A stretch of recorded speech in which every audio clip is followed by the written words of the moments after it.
I am Dr. Sean McFate, a professor of war. Today we start our second installment of the course where we examine war, victory, and grand strategy. These are more than buzzwords, even though that they're frequently misused by people who should know better. Today's objective is to put some rigor and refinement around this so you don't make that mistake. We're going to start with this basic question. What is strategy? Everybody's always talking about it. Is it a buzzword or is it something more meaningful? It's a valid question. Let's go to the root of the word itself. It comes from ancient Greek, the strategia, which means the art of the general, from, say, the Peloponnesian War. Well, this is interesting from an academic point of view, but it's not very helpful for us. If you get into a conversation with people about what is strategy, real deep conversation, it usually ends up something that looks like this. I know it when I see it. This is from Justice Potter Stewart when he was the Supreme Court was considering a case on pornography. You know it when you see it, but it's rather hard to define. Well, can we do better than that today? Often when you talk to people about strategy, they compare it to a chess game. In fact, how many books in strategy have you seen with a chess game on its cover? Is chess a good analog for strategy? Well, no, at least not for war strategy or national security strategy. Chess has set rules, perfect information for all actors, which are only just two actors, and there's no element of chance. Can you think of a single war where that's been the case? No. Nobody can think of a war where that has been the case. So chess is not a good analogy for war strategy. And anytime you see a book about strategy for national security and it has a chessboard on the cover, I would advise you just to chuck it.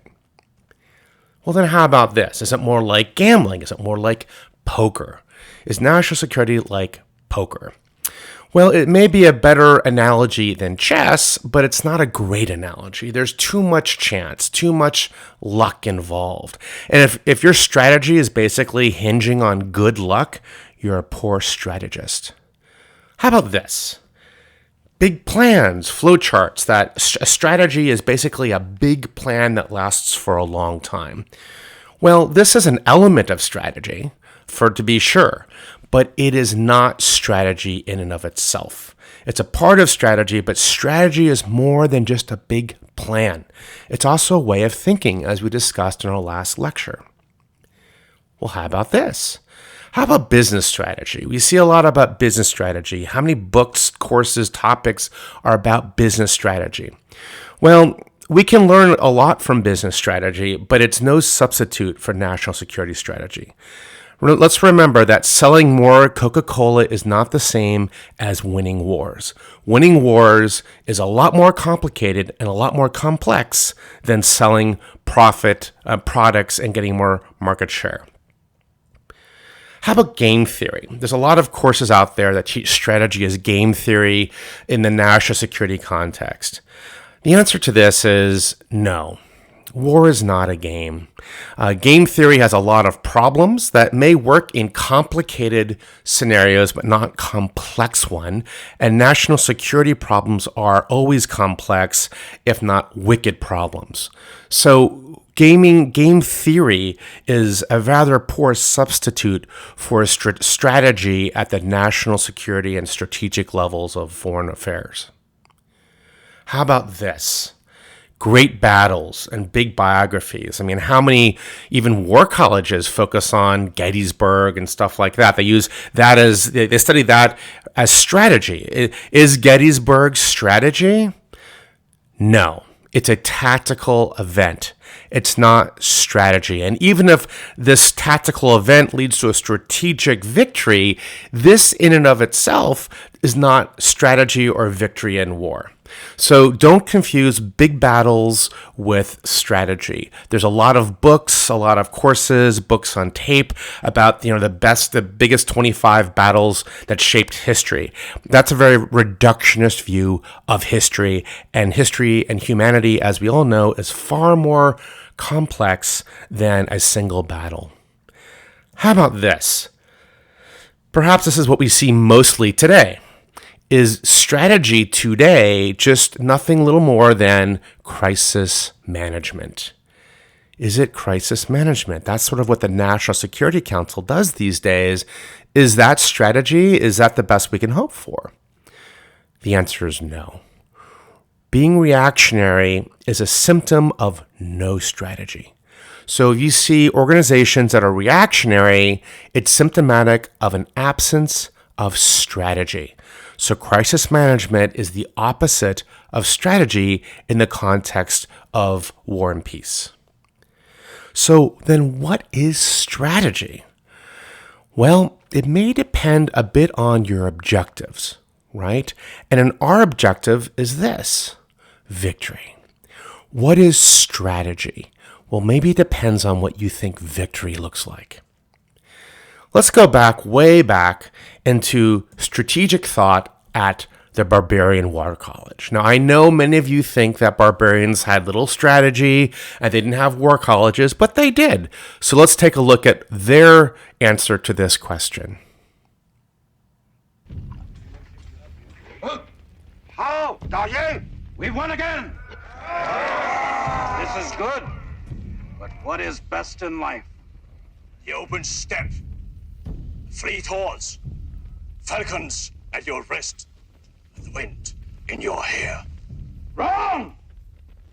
Conan, what is best in life?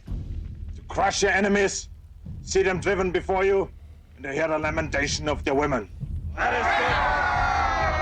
is good.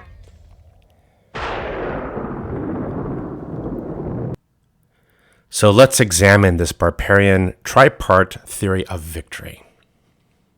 Crush your enemies, see them driven before you, hear the lamentation of the woman. Somewhere in here is victory. Now, what do you all think of this definition of victory and strategy that it entails? I know some of you, I can imagine some of the Marines out there especially were mumbling those words as Conan was saying them. Actually, the words themselves were written, the screenplay for Conan the Barbarian in 1982 was written by Oliver Stone, and who became a director later on.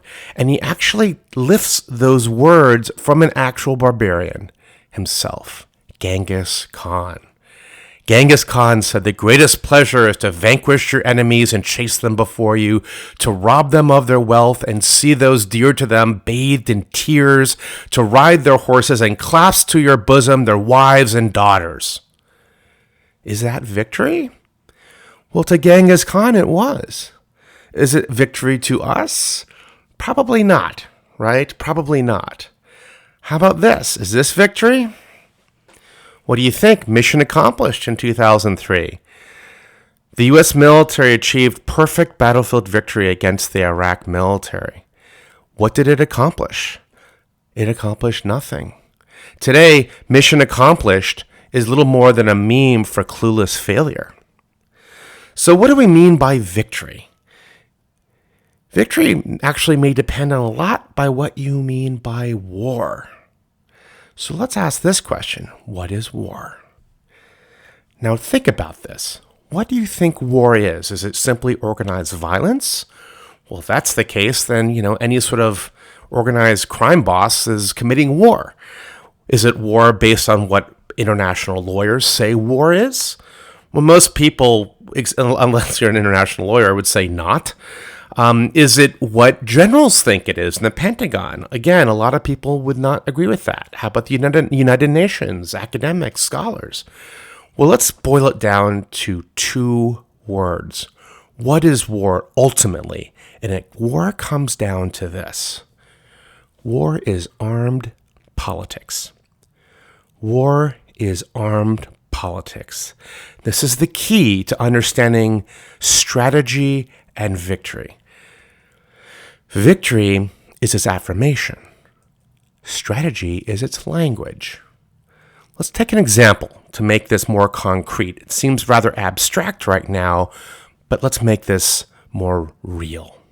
Let's look at the Cuban Missile Crisis of 1962. This took place during the Cold War and is perhaps the closest the USA and the USSR came to nuclear World War III. It all started one day around October 14, when a U.S. spy plane, a U-2 spy plane, was flying over Cuba, which had recently fallen to communist Fidel Castro. And they saw this. They saw a nuclear missile facility that would have been Soviet nuclear missile facility.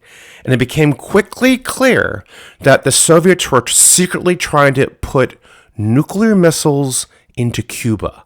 And why would they do that? Because it would give them first strike advantage in a nuclear war.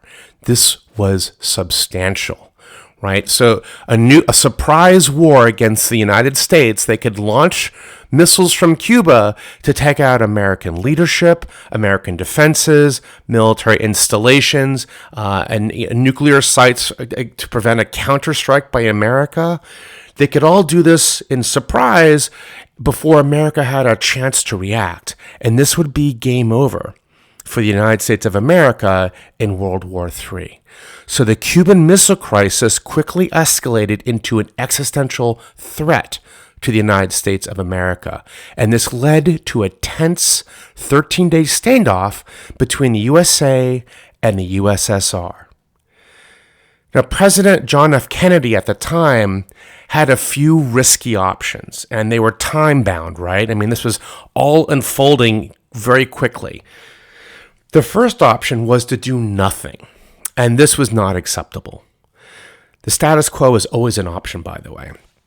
The second option was advanced by General Curtis LeMay, who's the general you see in this picture talking to JFK. He was known as a very aggressive general and one of the most powerful voices in U.S. national security during World War II to this time period. Also, Dean Acheson advised this strategy, and Dean Acheson was a retired Secretary of State who was one of the architects of NSC 68 and the Cold War strategy of containment. They advised John F. Kennedy to launch a preemptive nuclear attack on the USSR. Preemptive warfare. They knew it would create World War III, but they said better to do it now before the Soviets have first strike capability in Cuba than wait until it's too late. They said this was our best strategic shot at doing this. We better do it now and not wait until it's even worse. There was a third option that others advised about a naval blockade around Cuba. The U.S. Navy would create a blockade around Cuba where nothing goes in and nothing comes out. It has the strategic advantage of being a defensive move. Remember, wars are in politics. So you're making a defensive move, yet you keep the missiles out of Cuba. So John F. Kennedy went with COA number 3, course of action number 3, a naval blockade. And here's an actual photo of a U.S. Navy destroyer pulling up to a Soviet freighter. And you can see on the deck of that freighter are missiles, right? Missiles wrapped around with canvas. They are transporting missiles secretly into Cuba, and the U.S. Navy is intercepting all the freighters and turning them around. But it's tense because you also have the Soviet Navy in the area, and you can start a war by accident.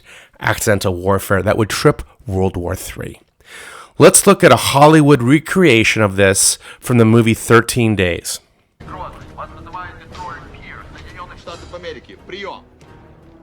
Not responding, Chief. Tell the skipper. They're not responding, sir. General quarters, all hands man your battle stations, all hands man your battle stations.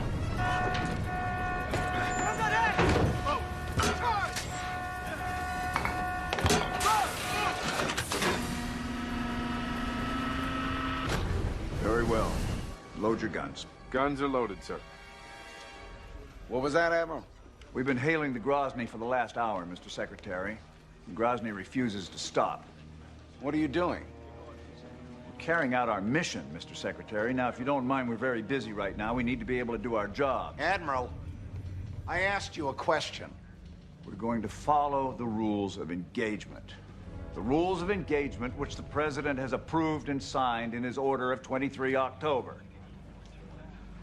Yes. Yes, you may proceed, Captain. Clear your guns. damn it! Stop that firing! What? Stop that firing! Ceasefire. Ceasefire. God help us. That ship was firing star shells. What? Star shell flares, Mr. Secretary. God damn it, I've got a job to do here. Now, you've been camped out up there since Monday night. You're tired, you're exhausted, you're making mistakes. You interfere with me and you will get some of my men killed, and I will not allow that. Star shells. Get out of our way, Mr. Secretary. The Navy's been running blockade since the days of John Paul Jones. I believe the president made it clear that there would be no firing on ships without his express permission. With all due respect, Mr. Secretary, we were not firing on that ship. What the hell was that? Firing on a ship means attacking a ship. We were not attacking that ship. We were firing over it. That was not the president's intention when he gave that order. What if the Soviets don't see the distinction? What if they make the same mistake I just made? There will be no firing anything near any Soviet ships without my express permission. Now, is that understood, Admiral? Is it? Yes, sir. And I will only issue such instructions when ordered to by the president. John Paul Jones. You don't understand a thing, do you, Admiral? This isn't a blockade. This is language. A new vocabulary, the likes of which the world has never seen. This is President Kennedy communicating with Secretary Khrushchev.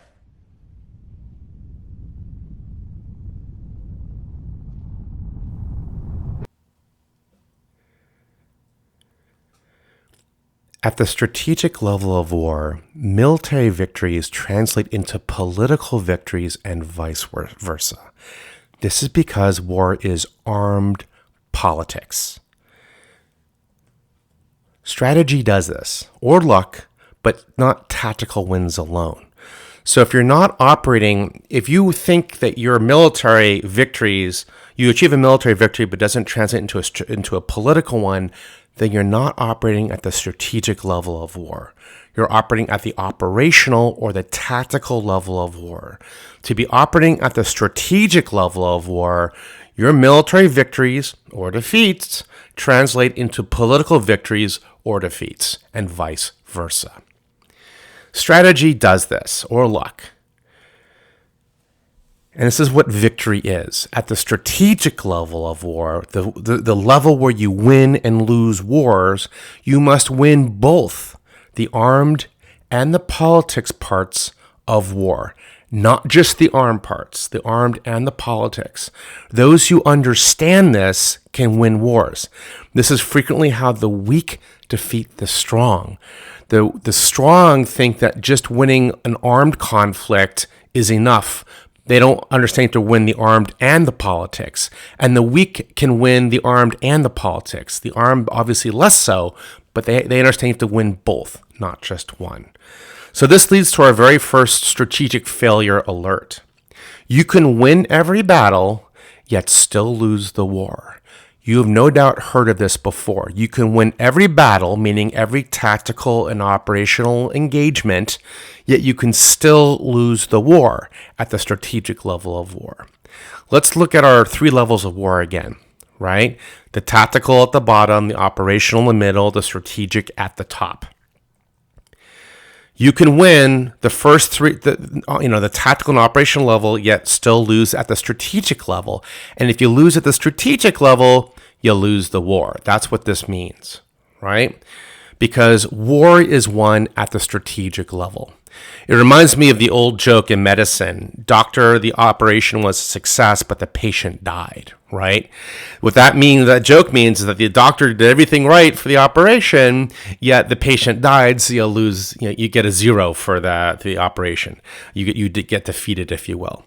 So it's the same in warfare. You can win the tactical and operational, but you can still lose the war, and the reason for this is because war is won and lost at the strategic level, where war and politics intermingle, where they become two sides of the same coin, to use a hackneyed phrase.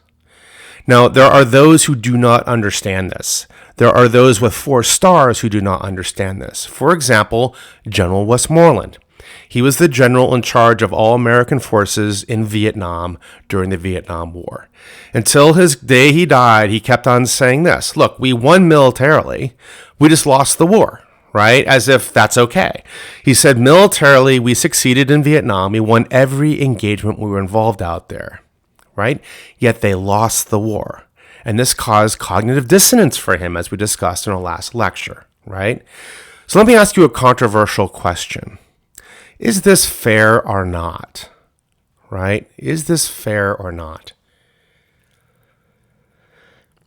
Is General Petraeus the modern General Westmoreland? Will that be his historical legacy? Right now, Petraeus is seen as a rock star, but he's never won a war. He's not like Napoleon or Nelson or somebody else, or Eisenhower or Patton. He's never won a war. Will this be his ultimate legacy, or is it an unfair comparison? I'll let you noodle on that. This leads us to our second strategic failure alert. There's no such thing as bifurcated victory. This is riffing off of Westmoreland. So what does bifurcation mean? Bifurcation means splitting something into two parts. Bifurcated victory is this idea that you can win militarily, yet lose politically. You can win tactically, yet lose strategically, and that's a form of victory. It's not ideal victory, but it's still a form of victory, or at least it's not exactly losing. And this is what people after Vietnam, this is what Americans would always say. It's, we didn't win, but we didn't lose. That is bifurcated victory. This doesn't exist. All right, this shows an ignorance about what is victory in war. There's no such thing as bifurcated victory. So anytime you hear anybody say this, we won every battle but lost the war, we didn't win but we didn't lose, these are apologists trying to make up for the fact that they lost a war. Because if you look at the nature of war, bifurcated victory is irrational. Right? There's no such thing as winning militarily and losing politically. At the strategic level of war, which is where wars are won and lost, military victory only has meaning in political terms. Political terms define the victory or the loss. So if you win every battle but lose the war politically, that's strategic defeat.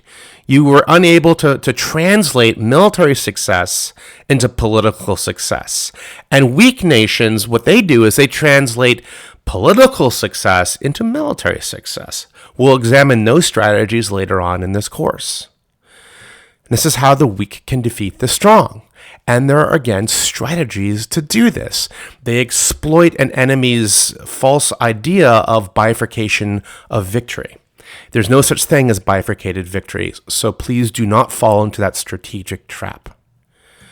Now, what happens when you have two strategic leaders on opposite sides who can only think tactically or operationally? What happens if you have two non-strategic leaders waging war against each other? Right? What happens then? Well, then you get bloody wars of attrition, right? Think of World War I as a good example, or say the 30 Years' War.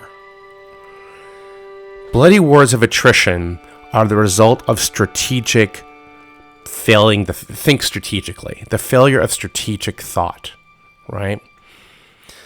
So when you see tactical and operational thinkers operating at the strategic level, and they're facing their counterpart in their side who does the same thing, people die. A lot of people die unnecessarily. And one question I want you to think about, is this truly what is meant by symmetrical warfare? Is that something that we want to achieve? What does symmetrical warfare really entail? I leave that with you to think about. Similarly from this is another strategic failure alert, the tactization of strategy. This is what happens when people confuse tactics with strategy, because they grew up in a tactical environment, whether as they excelled at the company grade level, the military, or something like that, and they get suddenly thrust into a strategic role. It's true that there are a lot of 4-stars out there, in my opinion, who are little more than battalion commanders, right? And and people die as a result. I don't want this to be you. And it doesn't have to be military. It can be diplomats. It can be those who serve the National Security Council, people in parliament, etc. Do not confuse tactics with strategy. Unfortunately, this is way too common. A lot of strategic analysis is really just tactical thinking. Look at people, this is what military history often focuses on. This is what Hollywood focuses on. They look at the tactical level of war. Think of Saving Private Ryan. And people from this glean these strategic messages that don't exist there. Pundits do this all the time. So do academics, policymakers, journalists do it quite often. This is an example of people looking to Gettysburg, doing a field exercise, sort of a walking tour of Gettysburg to sort of, I guess, receive the wisdom of strategy through osmosis in the air, right? This is not strategy. This is a tactical event that helped lead to a strategic outcome, but it was one of many tactical events. It wasn't called on that day, right? Although you could argue, and we'll discuss it with Clausewitz later, that is the day that the Union won the war, but not the day that the war was over. However, that doesn't make Gettysburg strategy, right? It doesn't make it strategy. In fact, people who focus on tactical solutions for strategic problems almost always fail. Unless they get lucky, they almost always fail. So people who think that airstrikes alone can win a war in Iraq or Libya or Yemen or something else, you don't understand that airstrikes alone do not alter political circumstances on the ground, and it will not defeat terrorism or near-peer threats or any other type of threat that is a strategic threat. In fact, this type of thinking leads to what soldiers quip as the strategy of whack-a-mole. Whack-a-mole is an American arcade game, I don't know how old it is, where a mole pops out of the ground mechanically and you've got to whack it with that big, spongy mallet. And the moles keep on coming up quicker and quicker. And the truth is, no matter how fast you are, you can never whack them all, right? This is, tactical thinking at the strategic level produces whack-a-mole strategies. And these are Sisyphean strategies because they do not work. They fail. Unless you get lucky. This is a saying attributed to Sun Tzu, the ancient Chinese military theorist and general. Strategy without tactics is the slowest route to victory.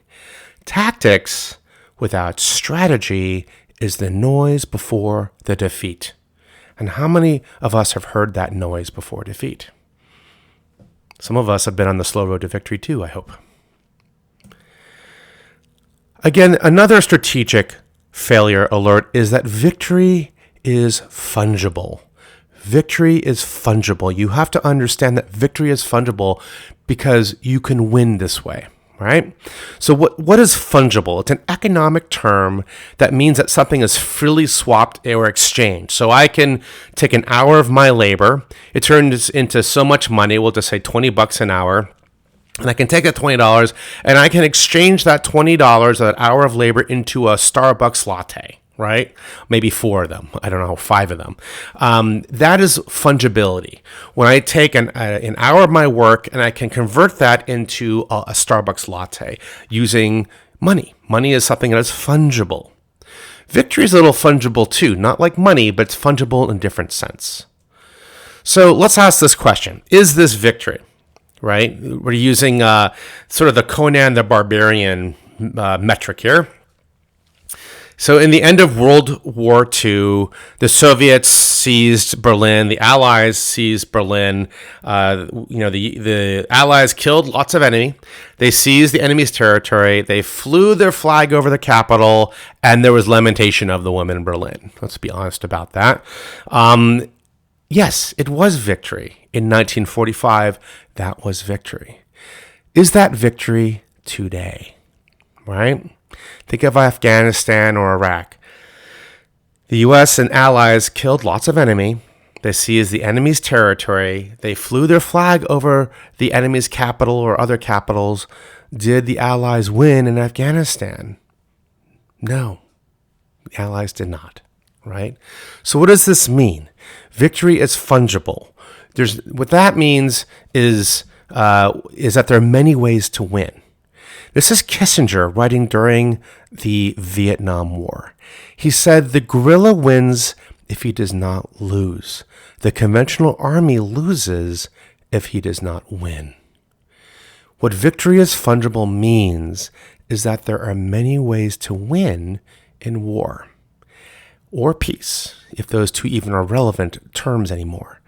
So achieving your objectives can be done multiple ways, not just battlefield victory, which is what people conventionally think about war as. You win in the battlefield. But remember, the U.S. won in the battlefield in 2003 in Iraq. It did not achieve victory, right? So there are many ways to win, and the cunning strategist knows this and uses it so you can win even if you think you're weaker than the enemy. And if you're stronger than the enemy, then you have even more opportunities and ways to win.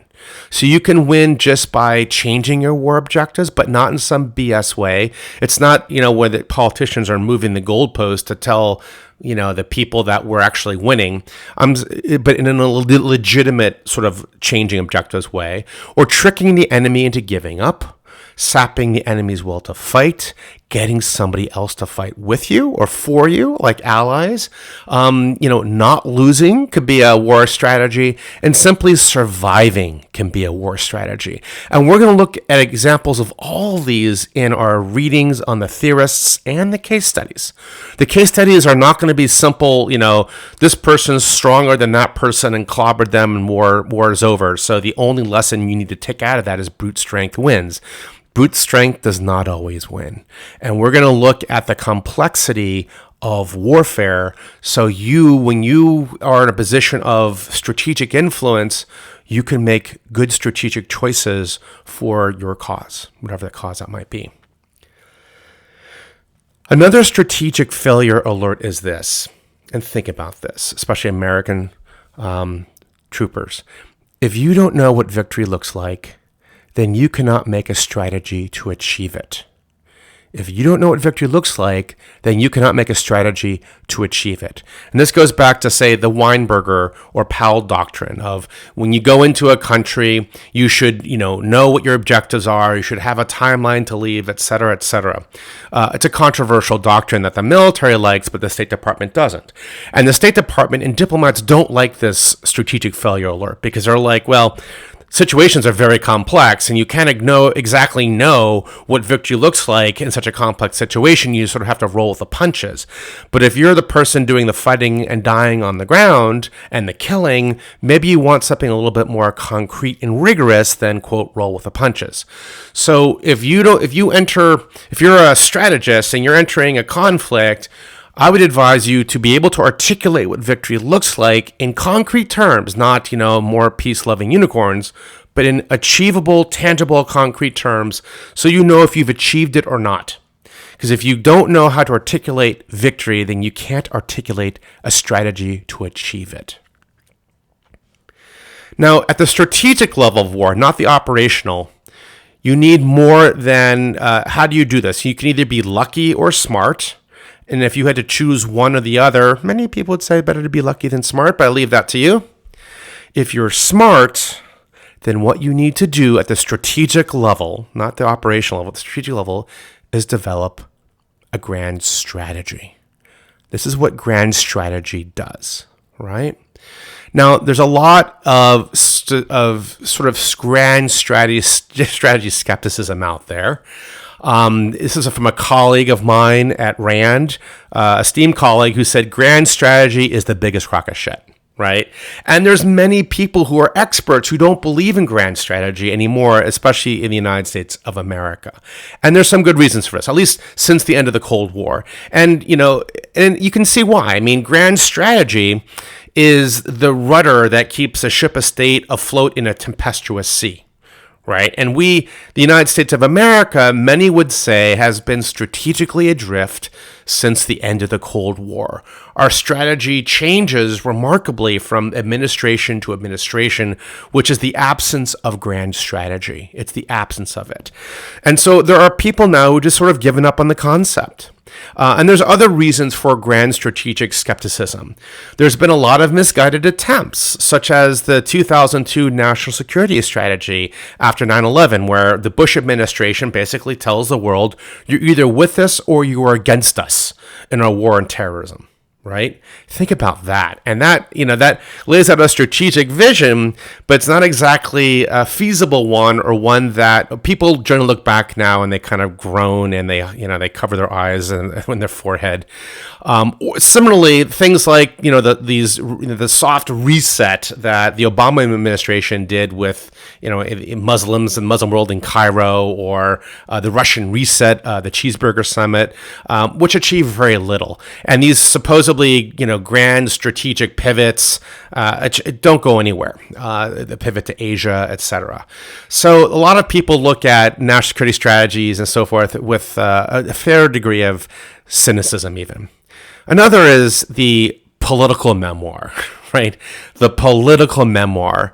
And the political memoir is a Washington, D.C. institution where muckety mucks, after they retire, they do these tell-all memoirs that are not very rigorous, that do three things. One is that they embellish their own reputation.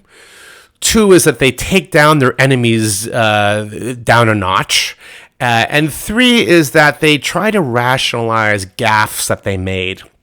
So, foreign policy folks, Albright, Rice, they'll try to say sometimes that, there really was, it looks like a gaffe from the outside, but really there was some sort of strategic logic that was secret or just inside the Oval Office that was at play here, that if you knew more about it, and I can't tell you everything, it would make total sense. And there's sort of this appeal to some sort of grand strategy that is not written down, but those in the know were in on it, and it made sense if I could tell you more. And so a lot of people, again, they just groan when they hear these types of things in political memoirs. And political memoirs are really just sort of like the gossip column for DC, C-SPAN nerds, frankly. But there's some interesting things in some of them, so I'm not trying to categorically diss them.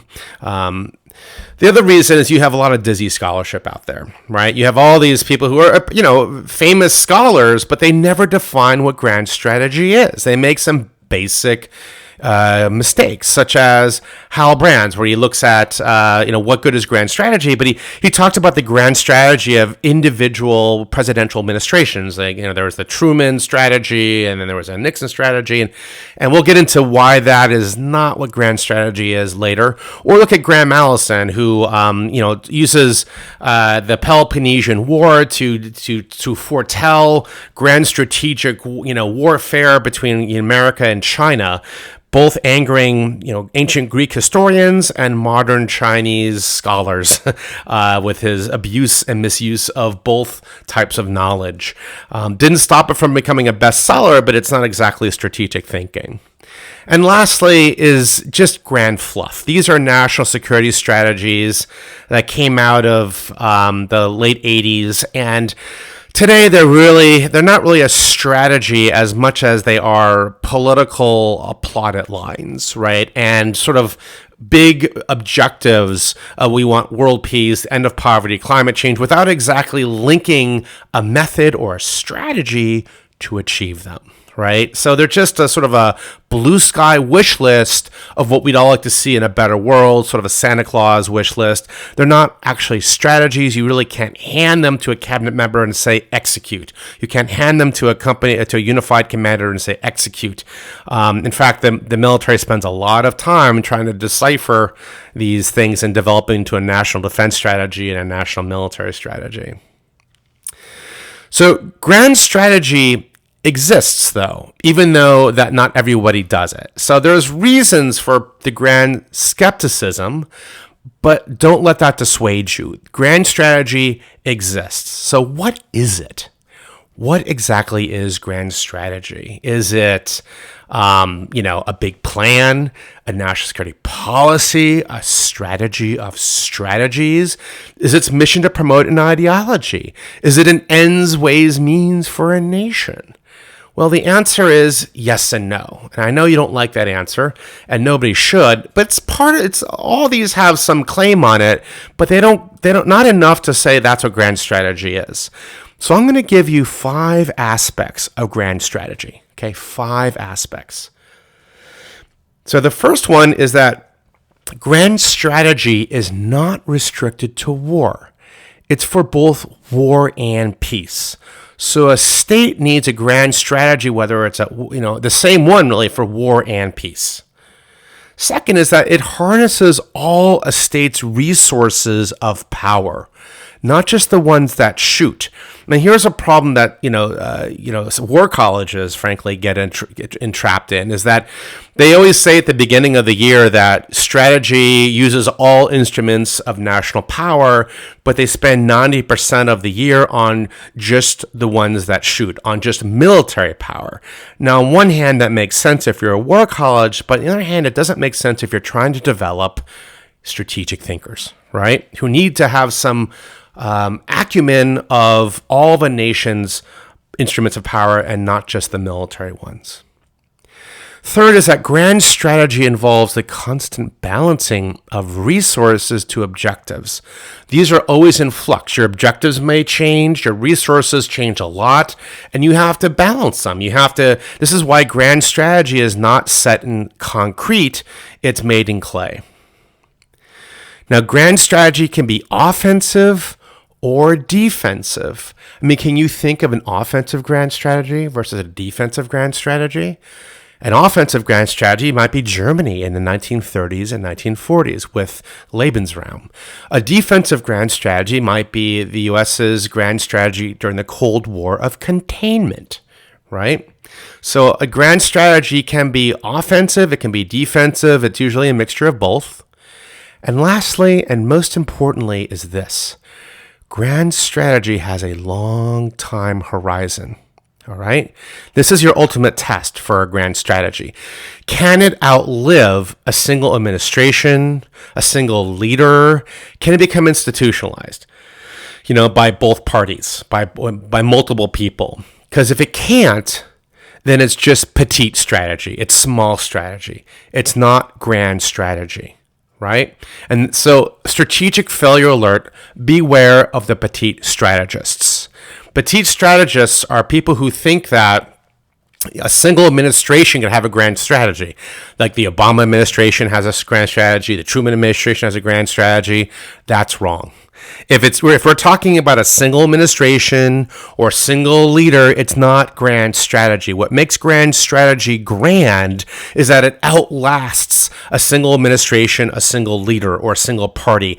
It outlasts all that. And it is adopted by others who may not agree with people on certain things, right? So you're talking about a grand strategy, it has to endure. So any expert on grand strategy who's talking about the grand strategy of a single administration, a single king, a single prime minister, fundamentally doesn't understand what grand strategy is.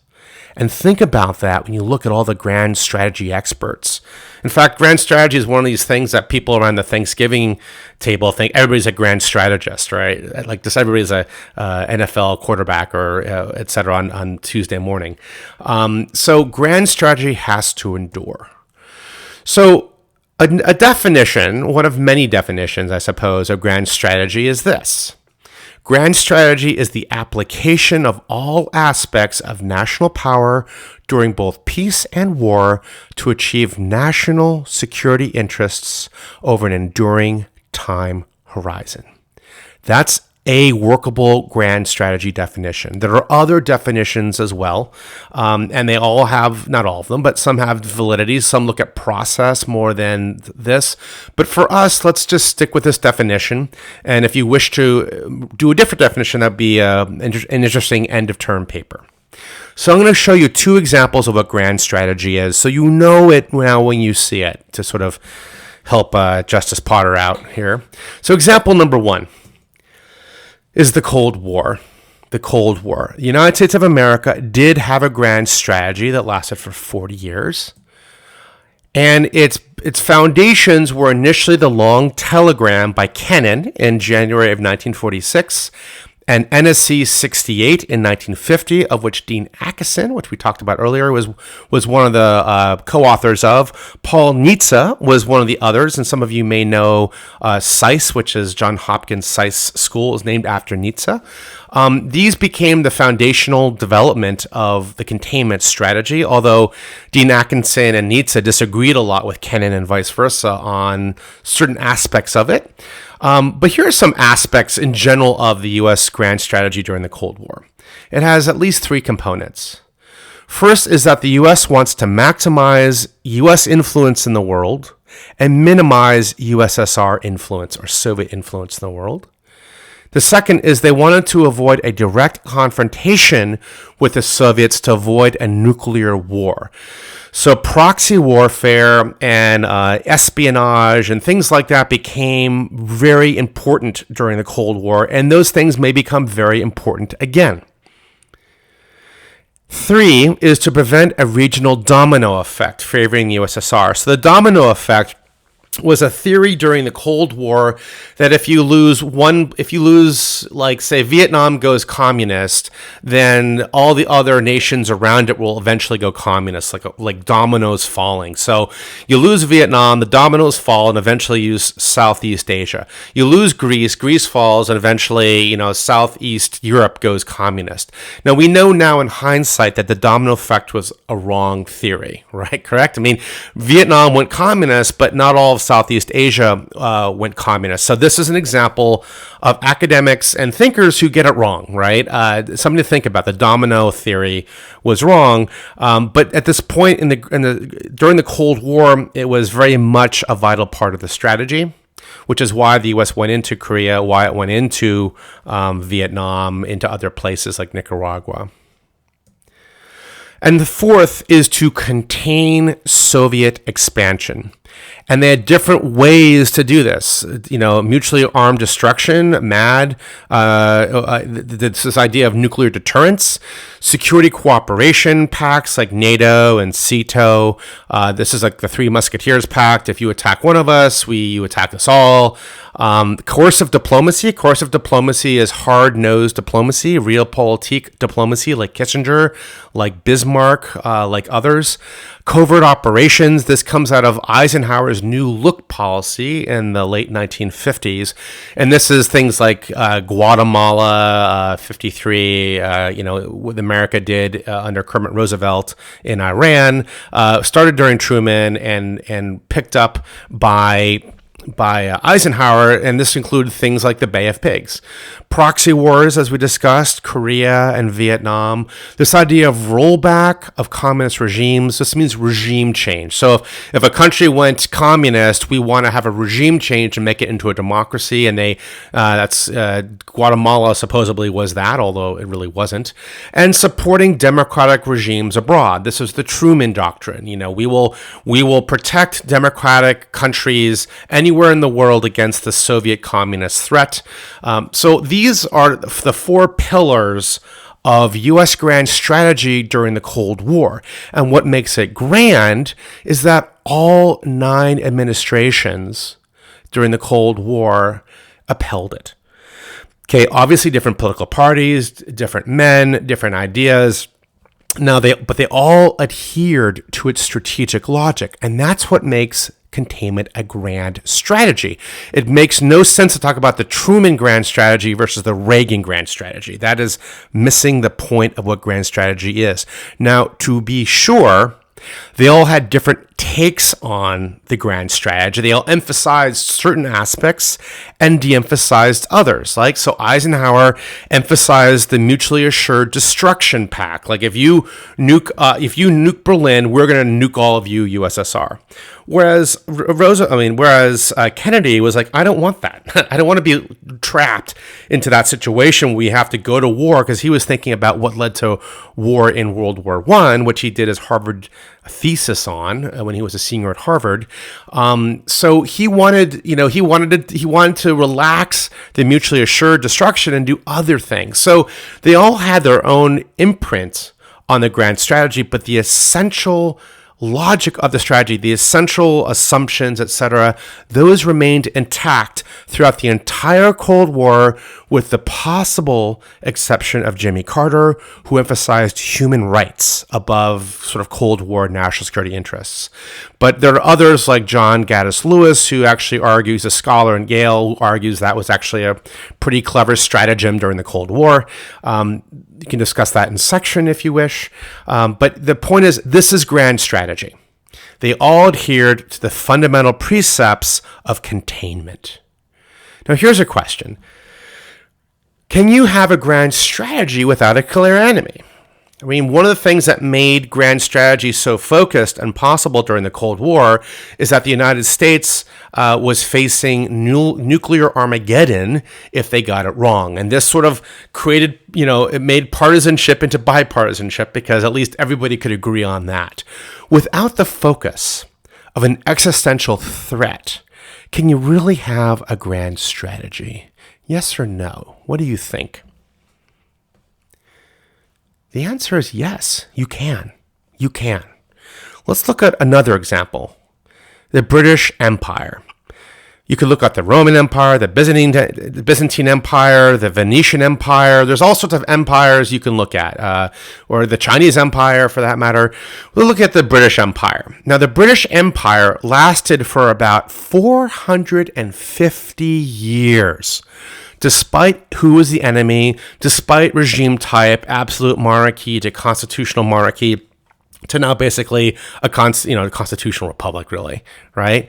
And these were the aspects of this, and it lasted 450 years. And this is the pillars of it. And they are an island, nation, fortress. 2, wealth through colonization. 3, control sea lanes to preserve that colonization and wealth, with 4, a superior navy, the best navy in the world. And 5, never get cornered with an army on mainland Europe, which has happened like in Dunkirk and other times. It's been disastrous, usually for the UK. And 6 is to create a disunited Europe through the politics of hedging. Right? So they kept these 6 elements, regardless if it was Queen Mary or Queen Victoria or whomever, right? They kept all these.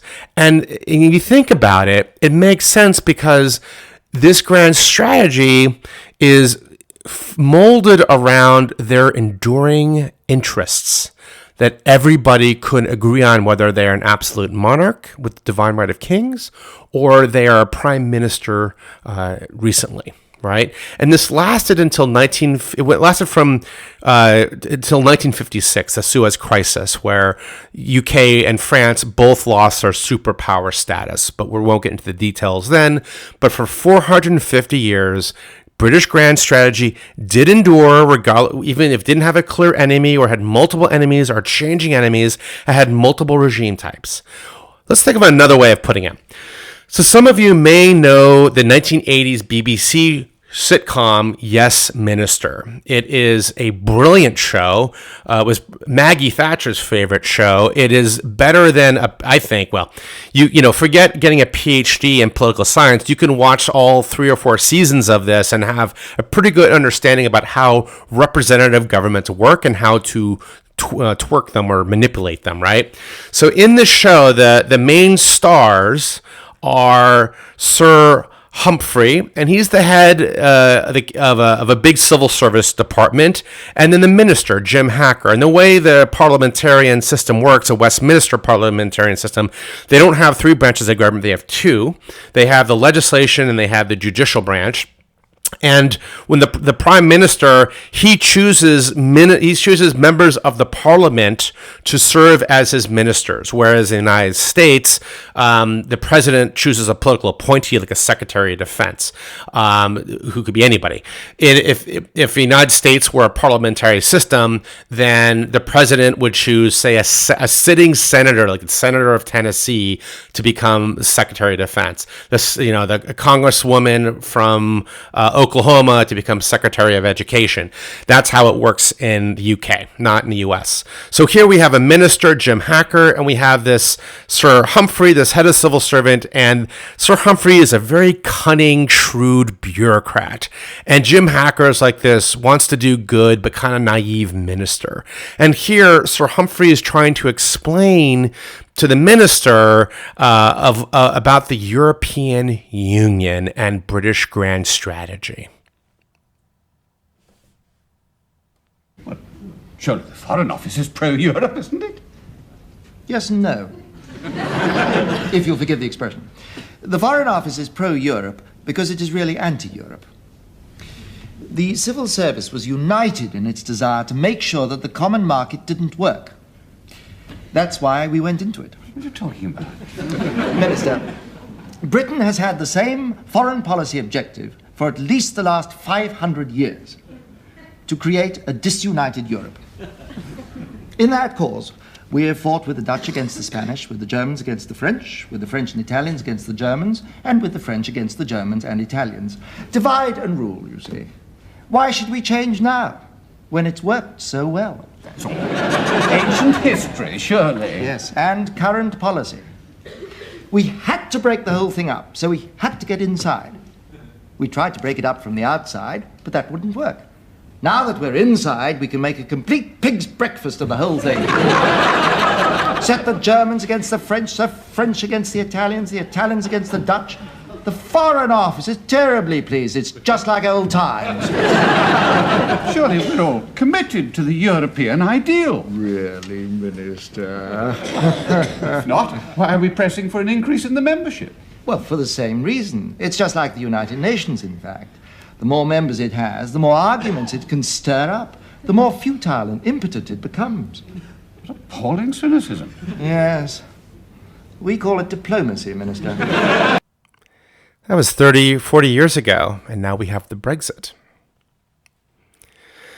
So as Lord Palmerston, who was a two-time Prime Minister, has said, countries have no eternal allies. We have no perpetual enemies.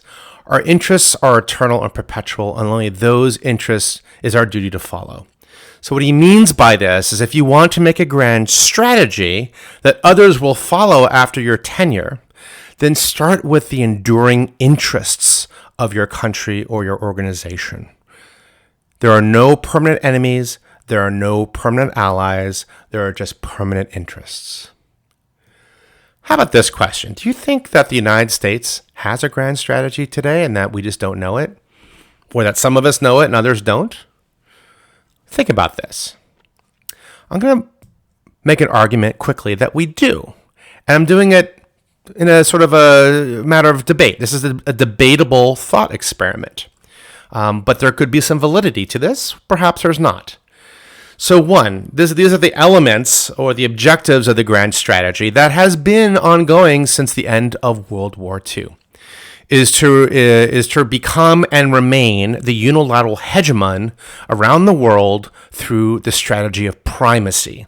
And primacy, basically, it's a strategy of being sort of top dog or king of the hill. You want to be the hegemon. Second is to create a rules-based international order, but one that favors the U.S. interests. So think of it this way. The U.S. wants to be the casino, and it wants to invite all the players, which are other states, to play at their casino. Third is to shape international organizations, laws, and norms that favor U.S. interests. And you can see this when different administrations and national security strategies said we want a rules-based order. Well, if the rules-based order favors U.S. national interests, makes sense, does it not? 4 is to maintain military dominance and superiority across the planet to enable global force projection, to uphold your rule of law, if you will. 5 is economic dominance, dollar as a global currency. We become the number one economy in the world, and we retain that.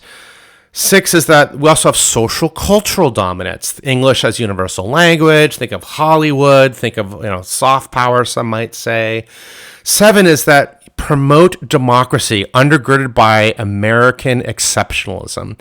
So this idea of democracy promotion has waned a bit since the enthusiasm of the Iraq and the Afghanistan war.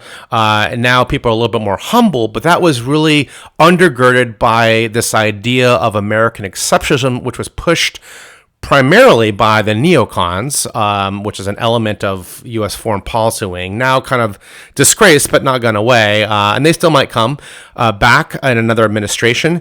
But American exceptionalism is this idea, is like this mythos. Some would say that America is a special and unique country in the history of humanity, and it has a mission to guide the world into a better place. It's some would cynically compare it to the Soviet exceptionalism, but instead of communism, it's sort of capitalism and democracy as Americans see it. So you can make an argument that America does have a grand, it's not written down, but there is this clear trend through American foreign policy for the last 70 years that is being tested right now by, in great power competition. And this is what we're trying to defend. You can make that argument, and many have. Something to think about. Let's talk next about the elements of grand strategy. What goes into grand strategy? Well, some of this is maybe review for many of you, but good strategy is anticipatory. It involves prediction and prioritization. It's not just reactionary. It has forecast. And experts, by the way, a way to see if somebody's an expert or not is, are their forecasts better than chance? If they're no better than flipping a coin, then they're really false experts. And think about that when you look at academics and you look at think tank people and the expert community. If you look at people's track record or the intelligence community, who is really an expert and who's not, right? They have to be proactive too. Strategy is proactive. It's not reactionary. That's the symptom of no strategy. It's iterative. It knows that past affects today and tomorrow. It's not made in a vacuum. It's made in the context of history, and it's interactive. This is sort of the interactive complexity of foreign affairs. The enemies, allies, neutrals, the environment, chance, they all get a vote. They all get a vote. And if you're going to make a strategy, it's got to be pliant enough to flex with all this. And if you want an example of a good document that does that, think of the U.S. Constitution, right? I mean, the U.S. Constitution is remarkably pliant without becoming jello or nothing, Same with a good strategy. Think of the UK's or England's grand strategy or their containment strategy, right? Now let's look at, so effective strategy transforms wicked problems into complex ones, into complicated ones. The best you can do, and this is what you use critical thinking for, is to help you think about ambiguity, help you think about the known unknowns, etc., and give enough structure to the problem that you can actually develop a strategy of action. That's what strategy requires. Ask yourself, how many national security strategies achieve that? Now, here are characteristics of bad strategy, of which I'm sure you're infinitely familiar with. One is fluff, superficial abstraction, designed to mask the absence of thought. And think about this, not just in terms of national security leadership or national security strategies, much of which is fluff, but think of it in terms of scholarship, too. I mean, people often use buzzwords in the absence of ideas to conceal their bankruptcy of knowledge and insight, right? We see that across every field. It's not just national security or academia. Fuzzy strategic objectives is another thing. Either it's a scrambled mess of things we wish to accomplish. We want world peace. We want no hunger. We want no poverty. We want, a horsey and a rainbow and stuff like that. Or there's blue sky stuff, these simplistic restatements of desired end states. And sometimes you see this with corporations and, you read their annual reports. It's full of this blue sky optimism. The tech world, Silicon Valley, they make an app and they say it's all for a better peace, world, and humanity. It's nutty. Crisis management, of course, we've discussed this. If you see, crisis management, this means that there's no strategy. You're basically committing to being a goalie at a penalty shootout. and you're depending on quick reaction time. And that's really tough if you have to be a commander on the ground who actually has to make that quick reaction time work. But crisis management is symptomatic of the absence of strategy. Or mistaking goals for strategy. Strategies must be actionable and not just desired end states. And again, think of this when you read the national security strategy. How many of these things are just sort of blue sky goals without any sort of action, sort of how we're going to get there?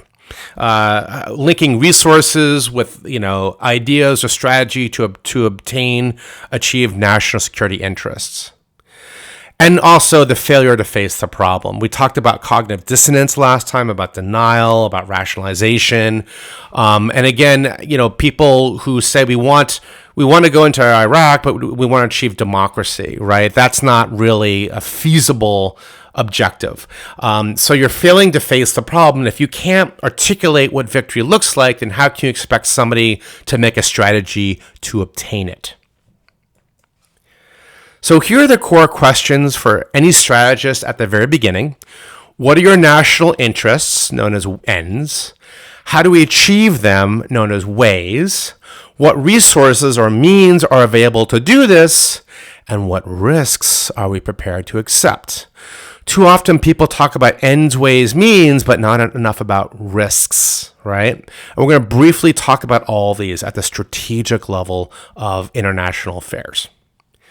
So ends, as you know, is basically racking and stacking your interests, your national security interests. And by the way, ends, ways, means, it's not strategy. Ends, ways, means it's a simplistic but effective strategic framework for planning strategy. It's a planning framework. That's all it is. It's not a strategy. It's not a definition of strategy. So ends are your national security interests, and you have to rack and stack them. Think of at least three categories. There are vital national security interests, like, if we don't do this, we're going to die, such as, survival. But there could be others, like, during the Cuban Missile Crisis, Soviets putting nuclear missiles in Cuba, became a vital national interest of America to get those missiles out. Important. These are national security interests that are important, but they're not vital yet. But if they are neglected, they may become vital. And third, and most controversially, are peripheral national security interests. So some of these, if left unfulfilled, will damage some national interests or national honor, right? And this is where in American politics, and especially presidential debates, they're often talking about peripheral interests. Republicans and Democrats generally agree on number one and sometimes number two, vital and important, but they really disagree on peripheral interests. So is it a peripheral interest to stop a genocide in a foreign country, even if it doesn't matter for our national security interests, right? So many Republicans would say, no, it doesn't even make the list, where Democrats would say, yes, it's a very important peripheral interest. And some, like Samantha Powers and Barack Obama, say it's a vital interest. It's a vital interest. And that's how they ranked it during the Obama administration. So deciding what is a peripheral interest is often a matter, you see this come out during presidential campaigns and debates.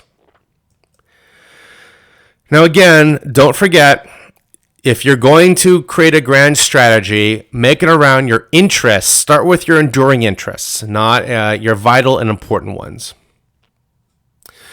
So next, let's look at ways. We did ends, which are national security interests. Let's look at ways. Now, this is the strategic core concept. Ways is really the core of strategy. It's like small s strategy. These are verbs. They're not nouns. They're verbs. And when people discuss the logic of a strategy, they are really assessing ways. When they're talking about the strategic logic of something, it's really about ways. And there are three ways to evaluate ways. Sorry for the double entendre there. You should look at ways and judge it by these three characteristics. Is it feasible? Meaning, will this method achieve our goals? Is it acceptable to the American people or to whomever else, right? Is it to the world even? Is it acceptable? Is it suitable? What suitable means is, are you using the right instrument for the right problem. So feasible would be this. We want to colonize. We want to take over North Korea. I'm making this up. We want to take over North Korea. We're going to colonize the moon, and we're going to launch rockets from the moon onto North Korea, and they won't know who did it. Well, that's not really feasible. Colonizing the moon first, right? Is it acceptable? For counterinsurgency strategy, we're going to use nuclear weapons. We're going to glass the place, and then we'll have no more insurgency. Well, that would not be acceptable to the American people. They don't want to nuke innocent populations just to get some insurgents. How about suitability? Using Department of Defense to do development programs in fragile states. The Department of Defense could do that, but it's not best suited to do that. USAID is best suited to do that, so it would fail the suitability test. So when you think about and you're evaluating strategies and you're evaluating ways of strategies, think about, is it feasible? Is it acceptable? Is it suitable? All right? Using suitable tools.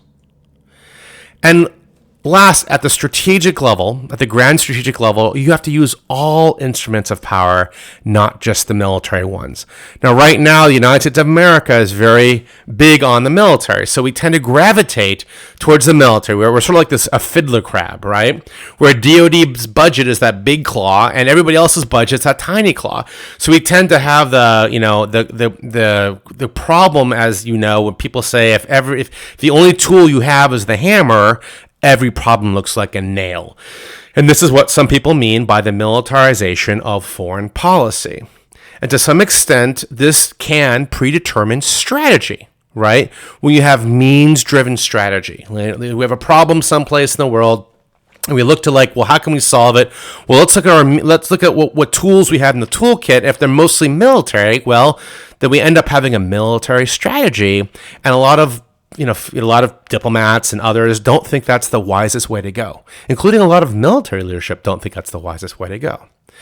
Also, can a clever enemy exploit this and use it against you strategically? And the answer is yes, and we'll look at strategies that do that later in the course. But again, the key word here is clever. And as a strategic thinker, I want you to all be cunning and clever and creative. I want you to be war artists. Now, don't take my word for it. I like to say that budgets are moral documents because they do not lie. Here's federal discretionary spending of 2019. Over half of the federal budget, of discretionary budget, goes to defense, the Department of Defense. The entire interagency gets what's left, 48%. Over half. If you looked at our military, the American military is the richest military in the world by far. The United States of America spends more on its military than the next 10 biggest militaries in the world combined now. Not just 7, the next 10, right? We have the biggest, most robust, most expensive military in the world. So you can see where money and mouth, put your money where your mouth is. The US has done that. So what are some ways at the operational level of war? What are some at the strategic level of war? What are some strategies? Well, the ways at the operational level of war include things like this. Conventional war, which is really a form of warfare, which we'll talk about later in the course. Preemptive war, preventative war, wars of attrition or annihilation, denial, deterrence, punishment, and coercion, or A2, AD, decapitation or regime change. This idea if we just assassinate Saddam Hussein, then Iraq will fall as curveball assured us. Terrorism is a way. Insurgency and counterinsurgency, those are ways at the operational level. Now look at this. Now when you ask most people for war strategies, they're really giving you strategies that look like this. They are not strategic thinkers. They are operational thinkers. And they're the ones most likely to commit the error of the tacticization of strategy. These are not strategies at the strategic level of war. These are strategies at the operational level of war. So what does ways look like at the strategic level of war? Well, it looks like this. Isolationism, strategic restraint, selective engagement, institutionalism, cooperative security, offshore balancing, primacy, containment, and others. And you are more likely to read this in political scientist books than you are in, say, military books, or certainly not doctrine, because those deal with the operational, tactical level of war. Doctrine does. This is at a different level. Now, I'm not saying political scientists get it right, but the concepts are there, and that's why we ask you to read a lot of that literature, to familiarize yourself with the concepts and the conversations that are being had around them. So this is Ways. Ways is the strategic concepts that link the means to the ends. Let's talk about means quickly. What are means at the strategic level of war? Well, first of all, these are nouns and these are tangible things. So means, love is not a mean. Liberty is not a mean. You can't say we're going to, love somebody, the enemy, to death. That's not a realistic mean. Nobody will take you seriously. So these are tangible types of power and things that give you power. And we could have a whole course on what is power, but we're not. So let's say there's just three types of power. Right now, there's coercive power. And this is when you are actively trying to change somebody else's decision-making calculus in favor of your interests, okay? Hard power is coercive. You're actively trying to manipulate or force or threaten or somebody else's decision-making calculations to favor what you want rather than what they want. And the examples of this are carrots and sticks. And in diplomacy, in coercive diplomacy, we use both of these, carrots and sticks. Carrots and sticks. Second is soft power. And this is the power of attraction, and it is a controversial concept. It was sort of invented by Joe Nye, who was a Harvard academic, political scientist, a professor of mine, actually. Not everybody agrees with soft power or agrees it's something that can be deployed, but it still has enough intrigue that I want you to consider it. And examples of attraction are this: Hollywood, the Olympics, the fashion industry. These are things that, the White House cannot easily wield, not directly for sure. So these are not often seen, if you're national security advisors, as levers that you can pull, but maybe things that you can write off of. So let me ask you this question: what really is soft power? I'm going to give you a demonstration of what soft power is. You are awesome. You're like the secret ingredient in the noodle soup of people. You're the backflip kick of humanity. Others may talk the talk and walk the walk, but you're too busy blowing minds and stopping crimes. Your awesomeness, it shines too bright. But I just can't help but look. You are a lone soldier on the battlefield of awe, igniting the flaming torch of awesome for all to see. I could keep going. Should I? Soft power is awesomeness. It's your awesomeness quotient. So, another way to think about hard power versus soft power, because soft, is this. Soft power, think of it as a puppy. Like, everybody out there, who here has a dog or has seen or lived with a dog? Now, just say the dog is at one side of the room and you're at the other side of the room, and you want the dog to come to you. Now, there are different ways you can do it. You can use hard power, like sticks. You can roll up a newspaper and swat its butt until it gets from one side of the room to the other side of the room. It's not going to like that, but you can move it that way. You could also bribe it with a pork chop, right? or a treat, and say, here, I'll give you a treat if you come to me. And the dog will come over and eat the pork chop or the treat. Those are both hard power. Remember, bribes, like carrots, are hard power because you're actively trying to change the dog's decision-making, calculus. So carrot bribes and rewards, as well as threats and punishments, that's all hard power. It's all coercive. Soft power is like going, come over here, cat, right? It's a terrible rendition of that, but the idea is that the dog comes over to you because the dog loves you, because you are awesome to that dog, and you don't offer it a treat, you don't swat it with a newspaper, you're not using hard power. It's coming over to you because of your awesomeness, because it's attracted to you. So that is what soft power is.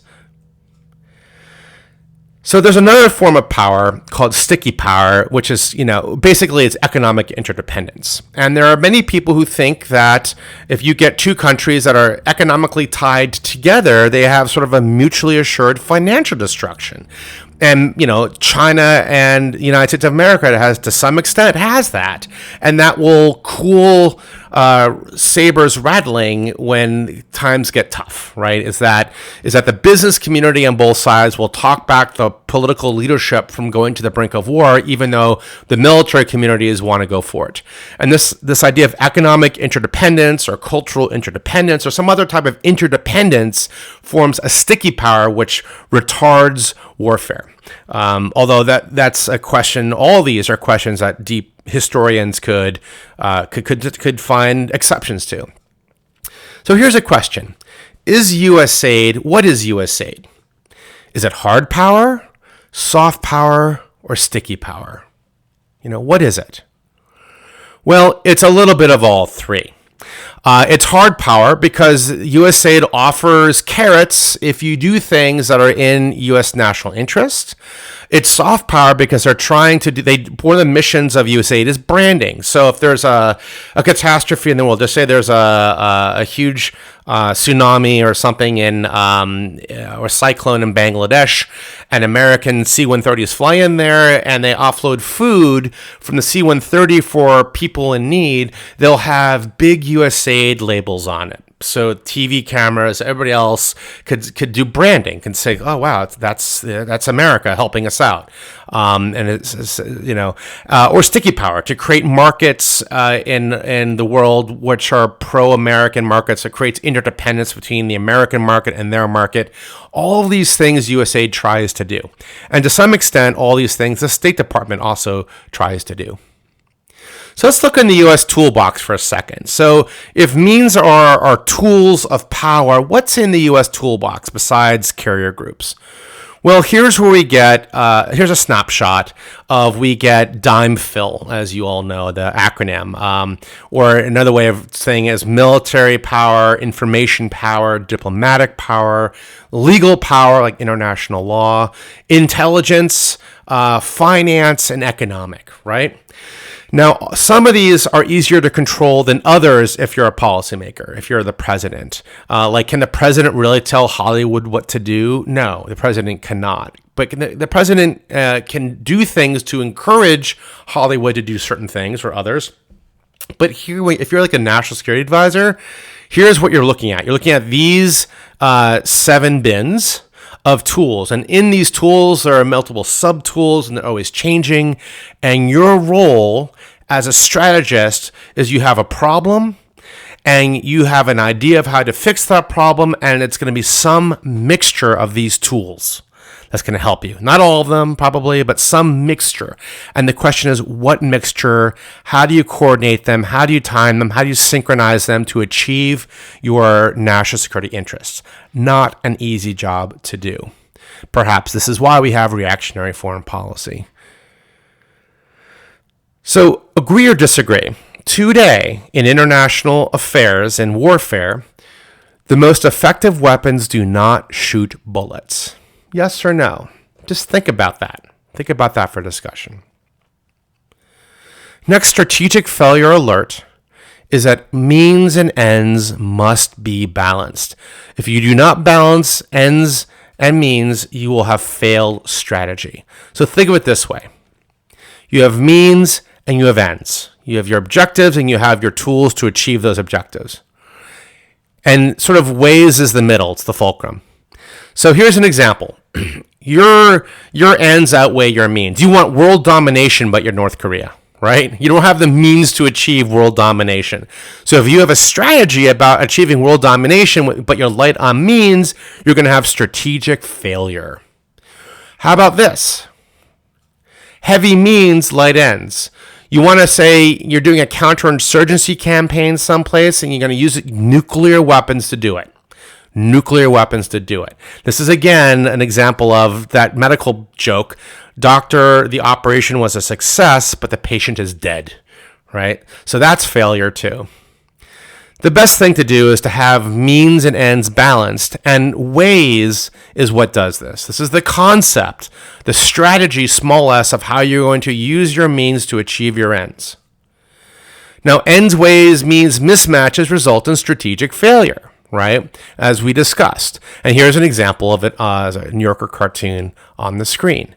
Ends, ways, means, if they're mismatched, it is strategic failure. Next is misunderstanding your environment. And this is one of the biggest. And again, you could have a whole course on this, and those of us who come from the intelligence profession perhaps have.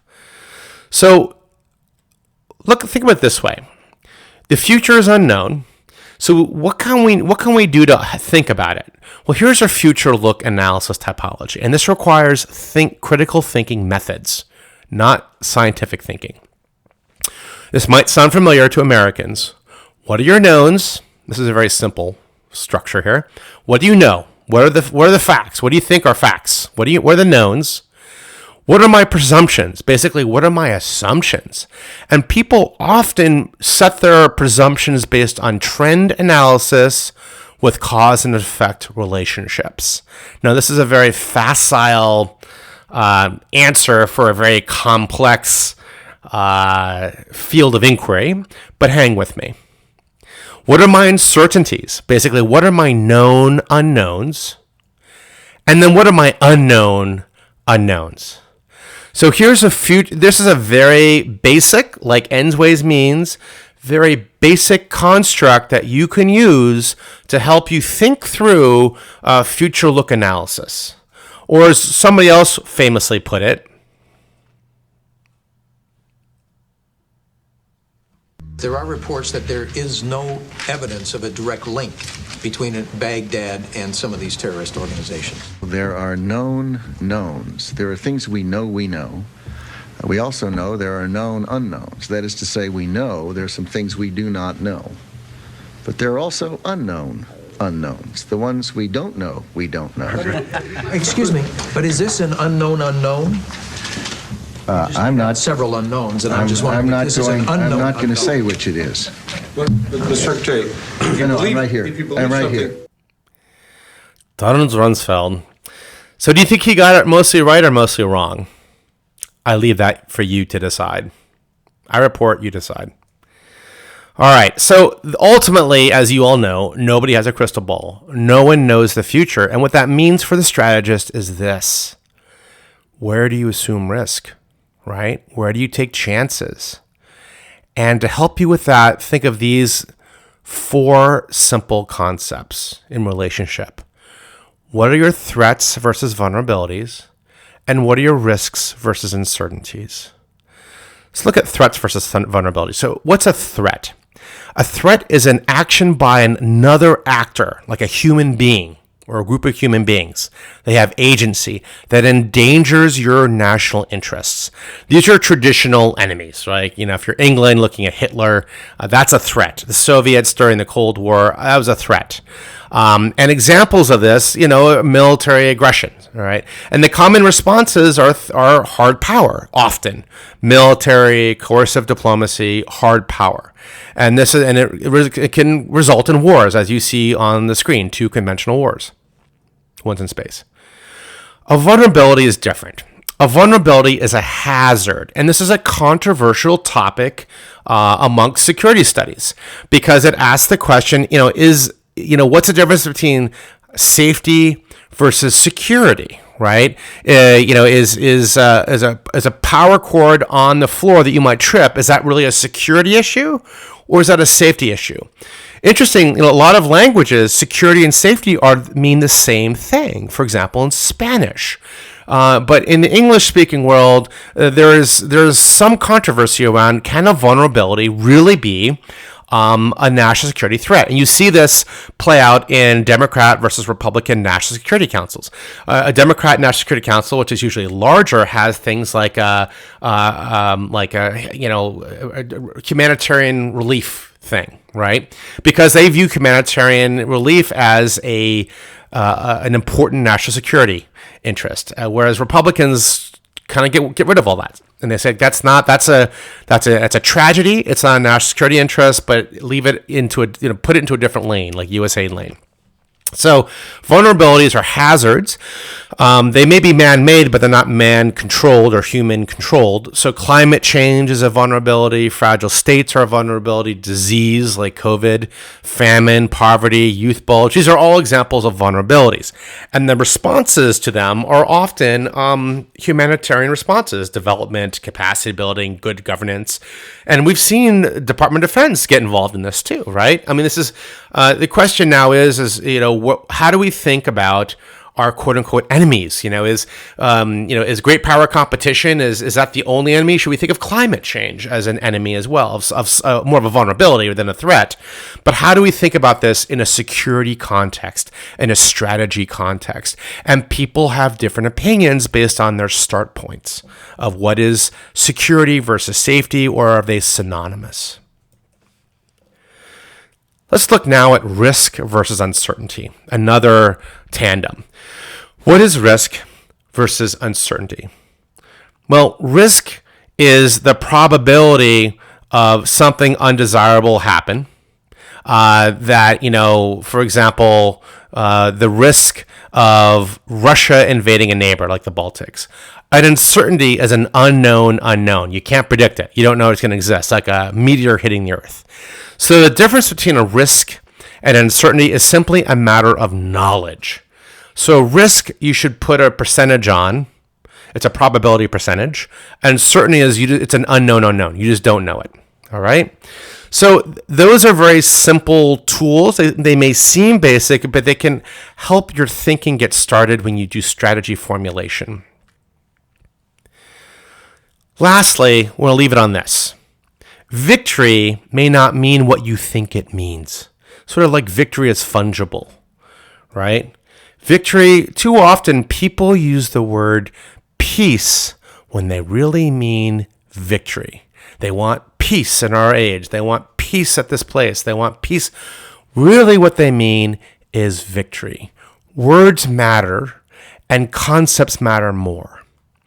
I'll leave you with this clip from a very famous foundational movie about strategy.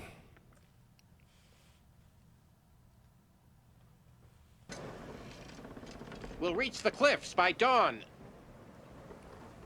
Why are you doing that? Making sure nobody's follow us. That would be inconceivable.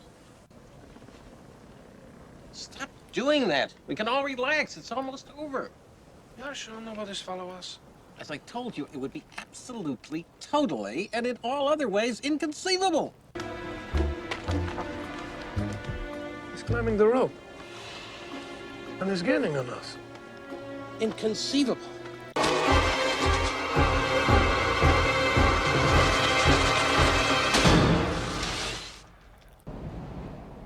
Got very good arms. He didn't fall? Inconceivable. You keep using the word. I don't think it means what you think it means. It's inconceivable. So I want you to think about this for our discussion of these lists, and I will send them out to you if you don't have them. It's about war, victory, and grand strategy. And help think about how grand strategy, war, victory is being misused and misapplied in national security conversations today by experts. And what are the common mistakes that are made, and how might you not make them when you become a strategist? Thank you very much. This is Dr. McFate. It's been a pleasure signing out.